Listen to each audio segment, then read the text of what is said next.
The August heat hung low over the French countryside, pressing against the broken hedgerows like a weight the land itself struggled to bear. It was late afternoon, and the light had begun to turn amber, washing the distant columns of American armor in a tired, muted glow that felt strangely out of place for an army that had been moving like a storm only days before. Along a narrow dirt road carved between fields beaten flat by war, a young African-American quartermaster driver stood beside his dust-choked 2.5-ton GMC truck, the engine clicking as it cooled, the fuel tanks as dry as the earth beneath his boots. He wiped sweat from his brow with a trembling hand and stared ahead at the motionless silhouettes of Patton's tanks, hundreds of them, frozen in the stillness as though some invisible hand had halted history itself. Behind him, engines groaned weakly and died one after another, sending thin trails of smoke curling into the warm air. The sound was unsettling, almost funereal, as if an iron heartbeat that had powered the American advance had suddenly gone into cardiac arrest. Dust drifted slowly across the road, kicked up earlier by vehicles that now stood silent, their crews perched on turrets or leaning against armor plates, listening to the eerie quiet that spread like a warning. Men spoke in low voices, some cursing, others staring at maps they already knew were useless without gasoline to move the lines forward. The smell of oil, hot metal, and distant manure mingled into an odor that felt heavy in his lungs, reminding him that for all the machinery around him, they were stranded in a patch of farmland that had seen too many armies rise and fall. He stepped closer to his empty truck and placed a hand on the fender, and felt the lingering warmth of an engine that had run nearly non-stop since Normandy. Dust coated its olive-green paint like a second skin. The cracked windshield still bore the streaks of last night's rain, which had evaporated almost instantly under the relentless sun. He caught sight of his reflection in the glass, young, exhausted, uncertain, and turned away before the image could settle. Ahead, officers argued near an immobilized tank destroyer, their gestures sharp, impatient, but their words carried a helplessness no rank could disguise. Without fuel, the tanks were nothing more than steel coffins. Without ammunition, the artillery was little more than stranded metal giants. The entire American push, which had cut through the German lines faster than any commander had dared hope, now sat immobilized, exposed, and vulnerable. He heard the distant drone of an aircraft but did not look up. Air power meant nothing if the ground advance stalled. Supplies had vanished faster than logistics could replace them. Fuel dumps were empty pits. Ammunition depots looked as though locusts had swept through. Roads were clogged with stalled machines, and the miracle of mechanized war had turned into a nightmare of metal, waiting for a spark that would not come. The men knew it too. They could feel the shift in the air, the sense that momentum, the one thing the American army had relied on since the breakout, was slipping through their fingers. That young driver felt it most keenly, the realization that everything depended on the trucks behind him, on men like him, though no one had told him what came next. Evening shadows lengthened as he leaned against the front bumper, listening to the oppressive silence that swallowed the fields. Somewhere far ahead, artillery rumbled faintly, distant and powerless.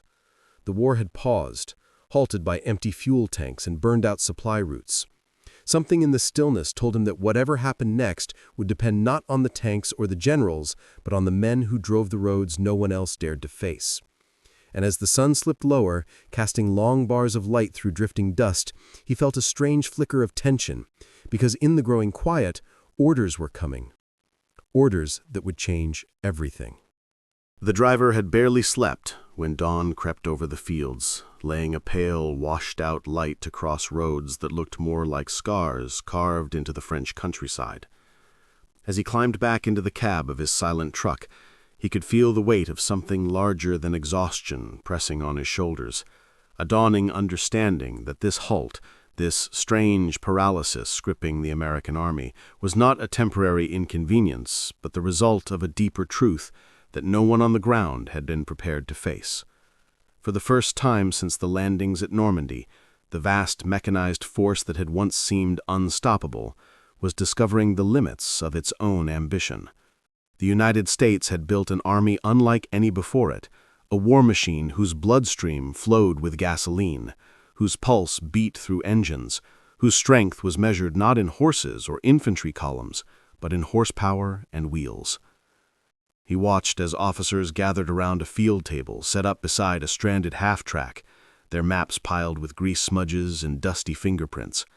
They argued in low, urgent tones about fuel allocations, depot distances, and how the armored divisions had advanced faster than every logistical estimate by days, sometimes by weeks. The numbers sprawled across the paper told a simple story. The tanks had outrun their fuel, the artillery had outrun its ammunition, and the infantry had outrun the trucks meant to carry everything they needed to survive. It wasn't a matter of courage or planning, it was physics. Steel moved faster than supply. Engines devoured resources faster than ships could unload them. The miraculous speed of the breakout from Normandy had become its own undoing. He stepped away from the cluster of officers, letting their clipped, worried voices fade behind him as he stared across the road. A column of Sherman tanks, engines cold, lay motionless beneath a thickening haze of dust. Their long barrels pointed east, toward the enemy who had retreated only hours before, and now had time, precious time, to regroup. The chilling irony was impossible to ignore. The Germans, for all their aggression and discipline, still relied on thousands upon thousands of horses dragging their supplies through mud and rubble. Slow, vulnerable, outdated, yes, but they could not outrun their own logistics. The American Army had done exactly that. For the young driver who had grown up in a city where trucks rattled down every street and factory whistles marked the rhythm of life, the contrast felt surreal. He had heard stories from older soldiers about the First World War, about wagons, mules, and endless columns of infantry slogging through muck. But here in France in 1944, modern war had transformed the battlefield into a moving organism, powered by internal combustion. Every mile gained required rivers of fuel, mountains of ammunition, mountains that had now run dry. He could see it in the faces of the tank crews who stood smoking beside their idle machines, in the nervous glances of artillerymen counting shells that could no longer be replaced. War, he realized, had become a competition not only of arms and strategy, but of endurance, of who could sustain their momentum longer without collapsing under their own momentum. A signal jeep rattled down the road, its driver shouting for all truck personnel to assemble. The young man joined a loose formation near the hedgerow, where a captain with a dust-caked helmet stood on the hood of his vehicle, clutching a clipboard like a lifeline. The officer's voice cut through the morning air with the blunt force of reality. Fuel reserves were critically low, ammunition depots were days behind, ships were unloading at maximum capacity, but the roads from the beaches to the front resembled rivers choked with debris and abandoned equipment. The captain didn't sugarcoat it. The army was stalled, exposed, and dangerously close to losing the very advantage it had fought so hard to achieve. The driver listened, his chest tightening as the officer spoke of a new plan, something radical, improvised and born of necessity, a supply route like nothing the army had attempted before, a continuous chain of trucks running day and night without pause, pushing fuel and ammunition forward at any cost, a system that would demand speed, precision, and a willingness to drive through darkness, shellfire, and deadly roads. Men like him would be the ones asked to carry that burden. He felt the shift inside him, a quiet tremor of understanding that the war had entered a different phase, one where victory depended not on how fast tanks could advance, but on how fast men like him could get supplies to them. As the officer stepped down from the jeep, the convoy crews exchanged looks that held equal parts fear and determination. Somewhere behind the hills, artillery rumbled faintly again, not in triumph, but in warning. And as the driver stared eastward toward that distant thunder, he felt something gather on the horizon, something he didn't yet have a name for, but which he sensed would soon consume every road in France. By the time the orders spread across the stalled divisions, the sun had climbed high enough to turn the metal surfaces of idle tanks into shimmering mirages, and the young driver found himself standing in a field crowded with other men who, like him, wore the same uniform but carried a different burden across their shoulders. Most of them were African-American soldiers, men who had enlisted with the same hopes as everyone else, but whom the army had confined to labor battalions, service companies, and non-combat roles, because someone far from the front believed their place was behind the wheel, not on the firing line. Yet as the crisis deepened, those very men were now being pulled forward, enlisted into a mission the generals whispered about with equal parts urgency and desperation. He studied their faces as they gathered near a battered fuel truck that reeked of gasoline. Young, tired, hardened by months of unloading cargo ships, repairing roads, clearing debris from shattered ports. Some carried the quiet resignation of men long accustomed to being underestimated. Others bristled with restless purpose, sensing that at last there was something only they could do. There were men from Detroit and Chicago whose hands had grown strong in auto plants, men from Alabama and Mississippi who knew the language of engines better than the language of officers, men who had never driven farther than their hometowns before the war, but who were now being asked to guide convoys through a scarred foreign land under threats no training manual mentioned. One of them, a lean young man from an industrial neighborhood in Pittsburgh, stood slightly apart, adjusting the chin strap of his helmet as though preparing for a journey whose length he could not yet imagine. The driver watched him with quiet curiosity, sensing something in his stance, a mixture of fear and readiness, the awareness of a man who had already understood that his life had turned a corner. He listened as the officer spoke of the new task ahead, endless miles of road, cat-eye lights dimmed to slits against the night, driving without rest through rain that hammered windshields like pebbles, through fog that swallowed headlights whole, through villages where the ruins still smoldered and the roads narrowed into paths barely wide enough for a single truck. And beyond all that lay the constant threat of German ambushes, snipers hidden in the tree lines, anti-vehicle mines buried beneath dust, lone fighter planes swooping low across convoys before vanishing behind distant hills. The men shifted uneasily, but none stepped back. They had lived with danger before, just not this kind. For the Pittsburgh driver, the words of the briefing faded behind the thrum of his heartbeat. He pictured his neighborhood streets, the noise of mills, the smell of steel and coal dust that had clung to him growing up. Those memories seemed impossibly far now. France lay before him like a shadowed labyrinth, its roads twisting through countryside that looked peaceful in daylight, but became something entirely different once darkness fell.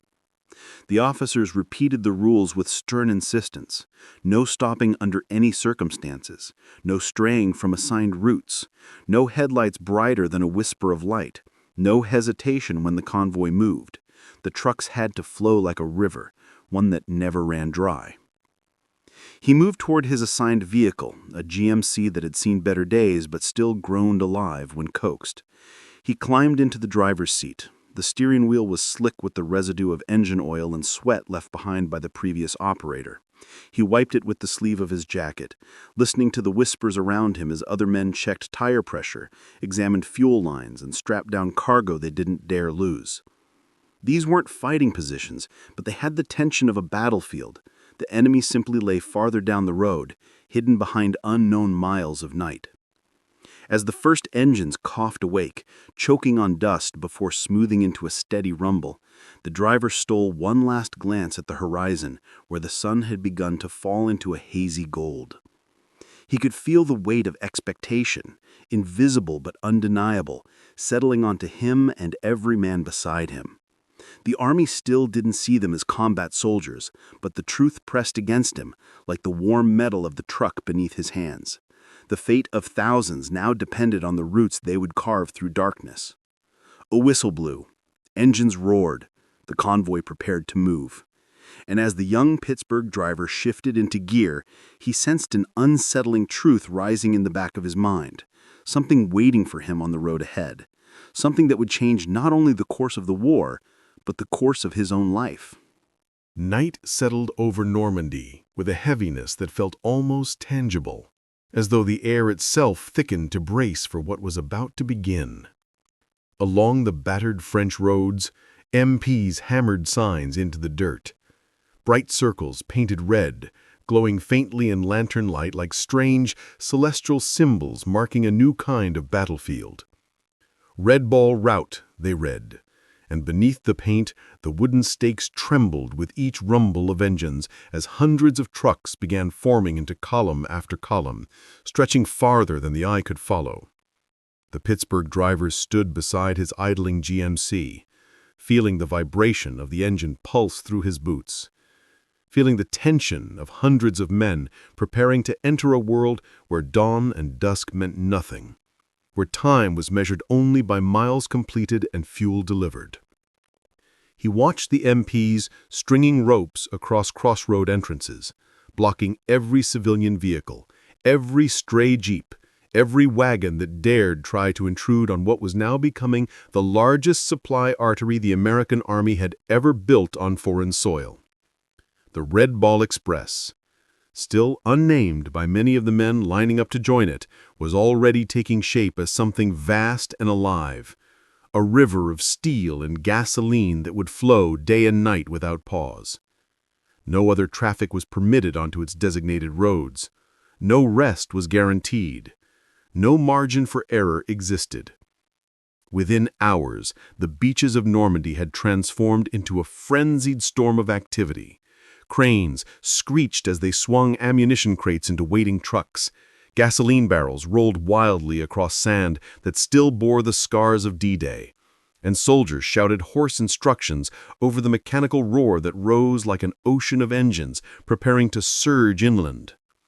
The Pittsburgh driver climbed into his cab and gripped the steering wheel, watching the headlights of the truck ahead flicker nervously in the darkness. The convoy began to move, slow at first, then faster, as though some invisible force pulled them forward in unison. The narrow French road unfolded before them, twisting, descending, rising again past clusters of ruined farmhouses that cast jagged shadows across the path. Dust billowed thick behind each vehicle, and when the wind shifted, it crept through open windows and stung the men's eyes until tears blurred the dim glow of the cat-eye lights. Silence was impossible. The convoy roared like a storm trapped inside a tunnel, engines screaming as drivers pushed their machines harder than they had ever been designed to endure. As the route narrowed between two steep embankments, the driver felt the truck begin its first true descent into the darkness. The world beyond his windshield dissolved into faint outlines, the edge of a ditch, the corner of a stone wall, the ghostly shimmer of road signs half obscured by dust. Each curve demanded absolute focus. A single mistake could send a vehicle into a ravine, taking any truck behind it with the momentum of a collapsing wave. But fear had no place here. Fear was a luxury for daylight. At night, there was only movement. At the rear of the convoy, trucks laden with shells rattled so violently over the uneven ground that their cargo chains clanged like metal prayers.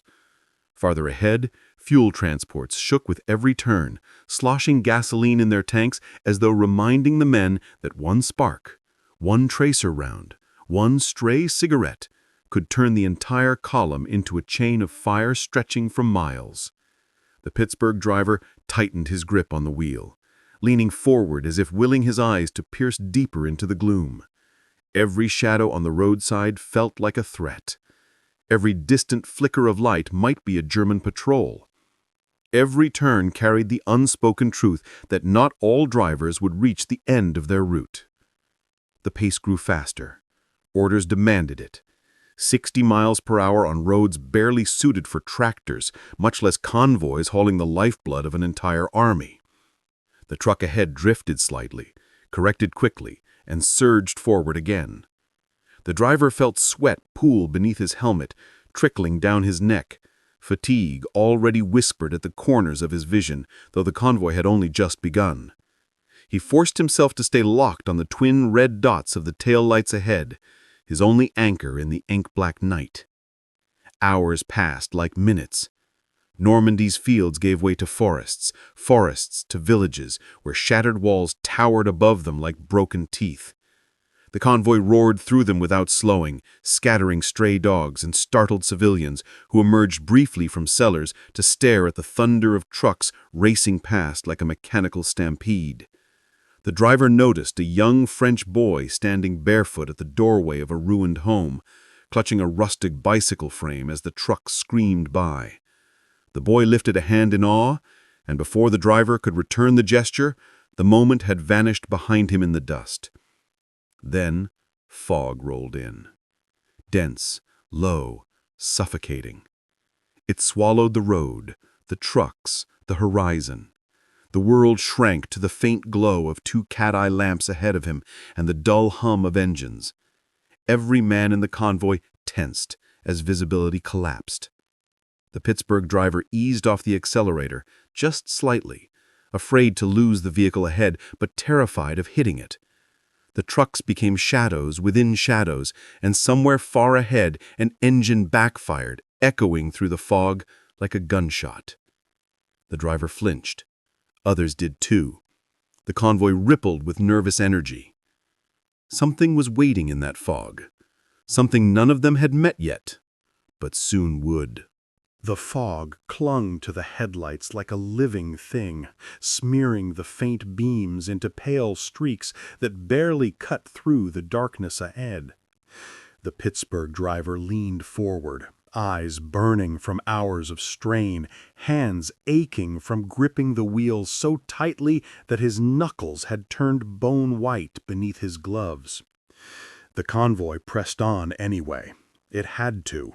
Behind them stood an entire army that could not move another yard without what they carried in their beds: gasoline, ammunition, rations, spare parts, everything that breathed life back into the steel giants waiting helplessly on the line.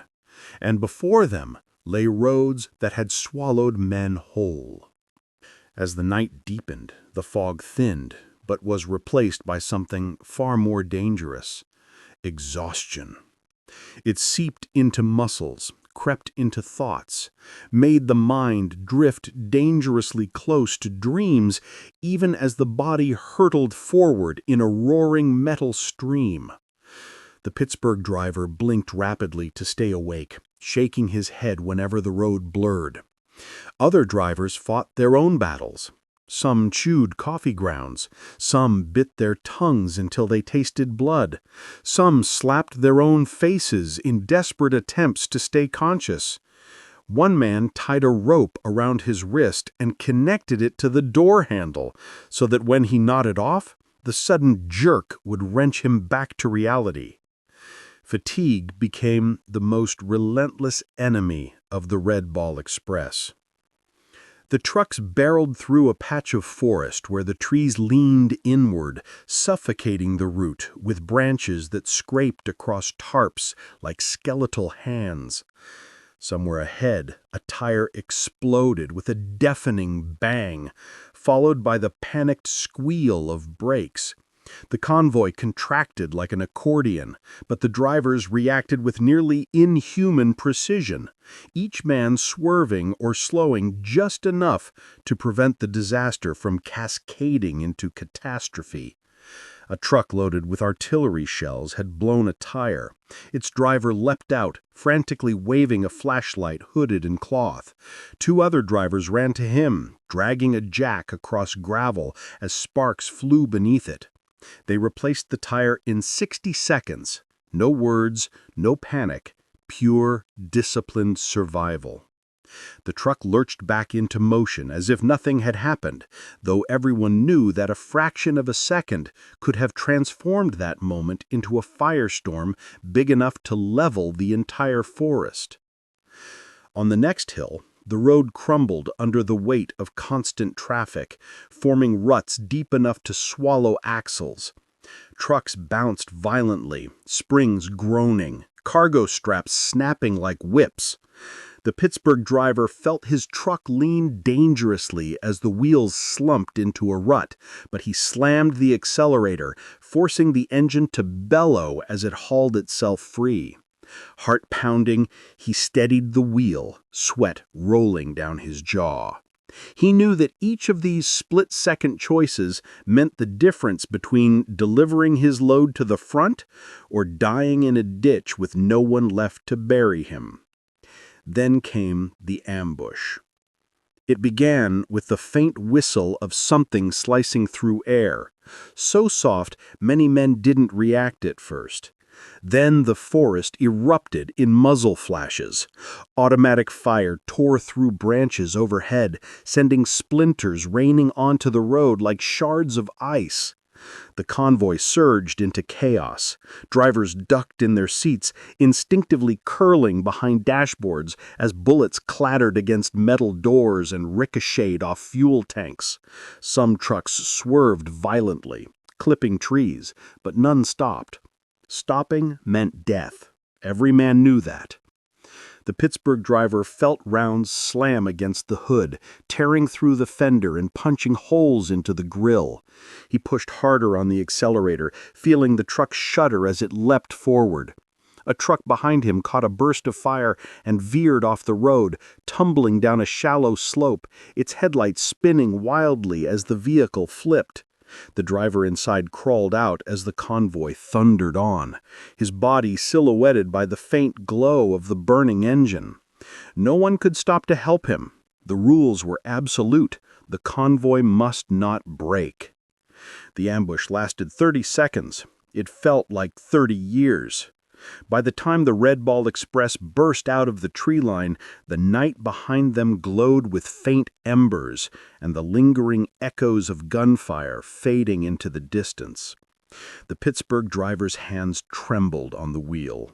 He didn't know whether the shaking came from fear or adrenaline or the cold realization that the enemy had finally decided to hunt the very men keeping the Americans alive. As dawn crept over the hills, the convoy came to a brief stop while MPs cleared a destroyed bridge ahead. Truck engines idled in ragged rhythms, coughing in the morning chill. Drivers slumped over their wheels or leaned against fenders, catching what little breath the moment allowed. A man 2 trucks ahead vomited from nerves. Another fainted upright, sliding onto the ground like a puppet whose strings had snapped. The Pittsburgh driver simply closed his eyes, letting exhaustion wash through him while he listened to the murmur of engines and the quiet sobbing of the man behind him. In the distance, the first rays of sunlight glinted off the barrels of American tanks that had begun to move again, revived by the fuel these men had delivered through a night that tried to break them. But as the driver opened his eyes, breath uneven, he heard an MP shout from up the line, words that stiffened every spine along the road. Another convoy had not returned. Something had happened on the alternate route. Something bad. And the Pittsburgh driver realized the most dangerous stretch of the Red Ball Express still lay ahead. The next days blurred into a grinding sequence of motion, dust, engine heat, and sleepless hours that pressed down on every man in the convoy until they began to measure their lives not by sunrise or sunset, but by the number of round trips their bodies could endure before collapsing. The Pittsburgh driver pushed through each mile with a numb persistence that no longer felt like bravery. It felt like obligation, an instinctive, unspoken rule that he and the thousands of other black drivers had absorbed somewhere along those endless French roads. If they stopped, the war stopped. If they faltered, the front faltered. If they failed, the soldiers depending on their fuel and ammunition would be left stranded, just as the Americans had been days earlier when the mighty push from Normandy had turned into an eerie, vulnerable stillness. But now, on the horizon, that stillness was gone. Where once the fields had been littered with immobile tanks, now columns of Sherman armor crawled forward again, their engines renewed, their barrels pointed east toward a retreating enemy. Artillery crews who days earlier had stared at their dwindling shell piles with dread, now heaved new crates into position with a vigor born of relief. Infantry squads trudging toward the front paused to wave as Red Ball trucks roared past, some calling out blessings or tapping their helmets in salute. It was a strange reversal of roles. The soldiers with rifles looked at the men behind the wheels with open gratitude, because without them, there would be no advance, no momentum, no chance to finish the war while the Germans reeled from their defeats. The Pittsburgh driver witnessed it firsthand as he pulled into a forward refueling point where tank crews greeted the arrival of gasoline as if it were water in a desert. One sergeant pressed his palm to the warm side of the tanker and murmured, "This stuff's life." Another soldier clasped the driver's arm in a grip that radiated exhausted sincerity, thanking him in a tone that made the young man swallow the knot forming in his throat. These were frontline fighters, men trained to push across battlefields where mortars and machine guns wrote the rules, but here they were, thanking truck drivers as if they were the ones leading charges. And in a way, they were. Because logistics, not gunfire, not glory, were winning this part of the war. Farther along the route, the driver passed German prisoners clearing debris from the roads under guard. They looked up as the convoy thundered by. Some stared with disbelief, others with resignation, a few with something else, a quiet recognition that they were watching the true engine of American warfare. Not just tanks or bombers or artillery, but ordinary men behind ordinary wheels, delivering an extraordinary advantage with every completed mile. As the days rolled forward, the Red Ball Express grew into something nearly mythic. Trucks ran night and day. Mechanics snatched minutes of rest beneath axles, wiping grime from their eyes while engines cooled just long enough to be patched before roaring back to life. Drivers rotated only when their bodies threatened to fail, and even then some refused to leave their seats, afraid that handing the wheel to someone else might break the fragile rhythm keeping the front alive. Roadblocks vanished under constant repair. Enemy ambushes became mere delays. Weather turned roads into rivers, yet the convoys plowed through with a stubborn, grinding defiance that seemed to mock the land itself. The Pittsburgh driver, once just another labor soldier whom the army didn't trust with rifle, now moved through this world with the quiet certainty of someone who understood his role with absolute clarity. Somewhere along the endless miles, he stopped seeing himself as a man pushed into service roles and began seeing himself as something the war had not expected, but desperately needed. The army had underestimated these black drivers, boxed them into the shadowed corners of military life, and now depended on them more than any general was willing to say aloud. But the soldiers on the ground said it for them. Every wave, every salute, every shouted, "God bless you" from foxholes and tank turrets stitched together a new truth that the beating heart of the American advance was not the armored divisions, but the men who fed them, mile after mile, through danger after danger. The Pittsburgh driver returned from one final run late in the autumn, stepping down from his truck as the sky turned red with the fading light. He could feel the tremor in his legs from days of driving, but also a strange, deep satisfaction that settled into him like warmth after a long winter. He had survived ambushes, exhaustion, mechanical failures, and roads that swallowed weaker men whole. He had seen the war move again because of what he and thousands like him had given.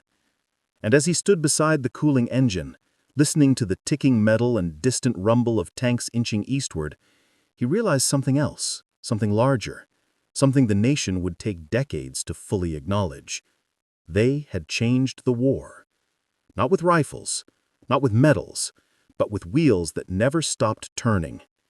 And long after the dust of France settled, history would still remember the truth that had burned through every mile of the Red Ball Express. Sometimes, victory comes not from the sound of a gunshot, but from the steady heartbeat of engines driven through darkness by men the world was never meant to forget.